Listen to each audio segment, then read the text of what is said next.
அதிமுக ஆட்சியில் தமிழகத்திற்கான நிதி உரிமை, கல்வி உரிமை என அனைத்தையும் மத்திய அரசிடம் பறிகொடுத்து விட்டதாக உதயநிதி ஸ்டாலின் குற்றம் சாட்டியுள்ளார்.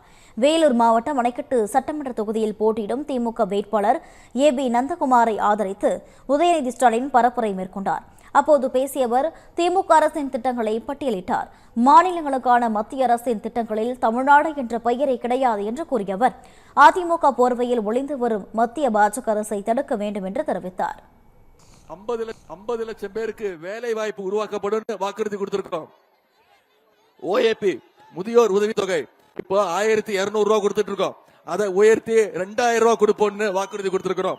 அதே மாதிரி அடுத்த 5 வருஷத்துல 35 லட்சம் மாணவிகளுக்கு லேப்டாப் வழங்கப்படும், இலவச லேப்டாப் வழங்கப்படும் வாக்குறுதி கொடுத்திருக்கிறோம். இது எல்லா விட முக்கியமான ஒரு திட்டம். அடுத்த 5 ஆண்டுகள்ல 10 லட்சம் கலைஞர் கனவு இல்லம் கட்டப்பட்டு வீடற்றோருக்கு 10 லட்சம் பேருக்கு வீடு கொடுக்கப்படும் வாக்குறுதி கொடுத்திருக்கிறோம். இன்னொரு முக்கியமான திட்டம் உங்களுக்கு தெரியும், மகளிருக்கான திட்டம் தலைவர் அறிவிச்சிருக்காங்க. நாம கேட்கிற நிதியை கொடுக்கறாங்களா? நமக்கு வர வேண்டிய நிதி பகிர்வு கொடுக்கறது இல்ல. கல்வி நிதி மறுக்கப்படுது, மொழி உரிமை மறுக்கப்படுது. பாஜகவை தமிழ்நாடு மக்கள் என்னைக்குமே அனுமதிக்க மாட்டாங்க.